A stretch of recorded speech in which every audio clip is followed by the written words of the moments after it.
नमस्कार, मैं हूं आपके साथ नलोफर अंसारी और आप देख रहे हैं V9 न्यूज। आइए रुक करते हैं कुछ बड़ी खबरों की ओर। वार्ड नंबर 17 के सामुदायिक केंद्र शिव कॉलोनी में आयोजित विकसित भारत संकल्प यात्रा कार्यक्रम में मुख्यमंत्री के विधानसभा प्रतिनिधि संजय बढ़ला ने मुख्य अतिथि के रूप में और निवर्तमान महापौर श्रीमती रेणु बाला गुप्ता ने विशिष्ट अतिथि के तौर पर शिरकत की। करनाल से सुभाष चंद्र की रिपोर्ट। कितने लोगों को अब तक फायदा मिल चुका है? देखो, विकसित भारत यात्रा, संकल्प यात्रा पूरे देश के अंदर माननीय प्रधानमंत्री जी की सोच आप देखिए कि जो योजनाएं पिछले 9 वर्ष के अंदर माननीय प्रधानमंत्री जी ने इस हमारे वंचित समाज के लिए दी या जूटपन जिसको भी जरूरतों दी, और फिर भी उस योजना का कोई व्यक्ति अगर लाभ नहीं ले सका, किसी कारण से भी रह गया, कोई बुजुर्ग होगा, किसी कारण से वो उन CSC सेंटर पे या जो आधार सेंटर है वहाँ नहीं पहुंचे, तो माननीय मोदी जी ने तय किया कि पूरे देश के हर गांव में, लगभग 6 लाख गांव पूरे देश के अंदर है, हर गांव के अंदर और शहर के हर वार्ड के अंदर ये यात्रा खुद जा रही है कि हम उनके जाएं और जो वंचित रह गए हैं, जो उस योजना का लाभ नहीं ले सके, उनको घर बैठे उस योजना का लाभ दें। आप देखें कि यहाँ भी बहुत सारे लोग, चाहे वो आयुष्मान कार्ड के रिलेटेड थे, परिवार पहचान पत्र के पेंशन के रिगार्डिंग थे, चाहे उनका जो प्रॉपर्टी ID है, चाहे आयुष का कोई भी डिपार्टमेंट है, 22 यहाँ काउंटर लगे हुए हैं। किसी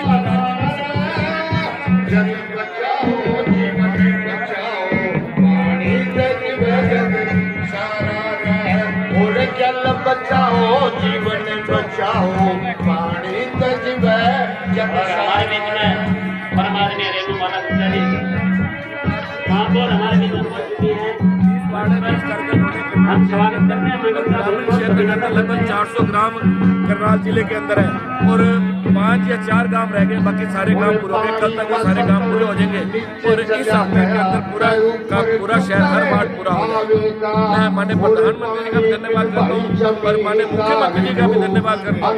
ये यात्रा हरियाणा के अंदर को किसी भी लाभार्थी को जो इसका लाभ मिलना चाहिए, अगर लाभ नहीं मिला तो उसका लाभ आपके घर देने तक ये सरकार स्वयं पहुंची और सारा का सारा प्रशासनिक जामा, यहाँ 22 काउंटर लगे हैं, हर डिपार्टमेंट के काउंटर यहाँ पे है।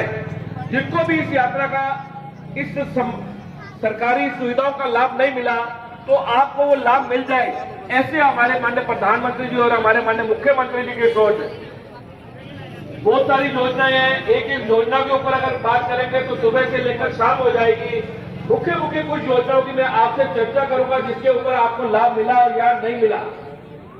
हमारी माननीय प्रधानमंत्री जी ने आते ही सबसे पहले इस देश के अंदर एक जन खाते खोले, हर व्यक्ति का बैंक में अकाउंट होना चाहिए। तो हमारे में से जो बैठे हुए हैं, किस का बैंक के अंदर अकाउंट खुला हुआ है, एक बार हाथ खड़ा करेंगे। जिनका बैंक में खाता खुला हुआ है नीचे कर लेंगे। आप पहले चारों में किसी का बैंक में खाता नहीं है? खाता तो खुला हुआ ना, ये उनके लिए योजना थी जिनका खाता नहीं खुला है। ऐसा मेरे को लगता कोई भी व्यक्ति नहीं होगा जिसका बैंक के अंदर अकाउंट ना हो। ये अकाउंट खोलने का सबसे बड़ा कारण क्या था कि हमारे देश के एक पहले प्रधानमंत्री रहे, उन्होंने कहा था कि हमारा जो सरकार गरीबों के लिए, इनको जरूरतमंदों के लिए पैसा देती है, हम यहाँ से 1 रुपया अगर देते हैं तो उसके अकाउंट में 15 पैसे आते हैं। तो नरेंद्र मोदी ने सबसे आते ही पहले कि हम यहाँ से अगर ऊपर से 1 रुपया भेजें तो नीचे वाले जिसके लिए सहायता भेज रहे हैं उनके हाथ में, उनके खाते में 1 रुपया पूरा का पूरा आना चाहिए। ये सबसे बड़ी उनकी सोच थी।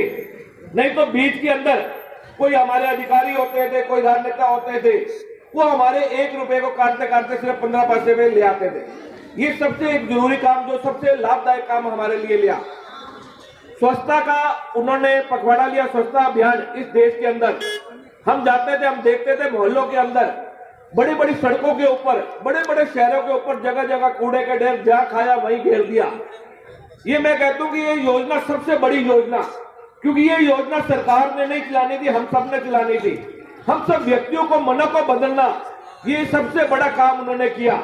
आज छोटे से छोटा बच्चा भी सड़क पे गिरते हुए, खाते हुए कोई सामान सड़क पे नहीं गिरता, डस्टबिन में गिरता है। कोई बड़ा व्यक्ति भी उसके साथ जाते, उसके पेरेंट्स भी होते हैं, खाने के बाद सामान गिरते तुरंत बच्चे टोकते हैं, पापा मम्मी ये आप ठीक नहीं कर रहे, इसको डस्टबिन में गिरो, बच्चे उठा लेते हैं।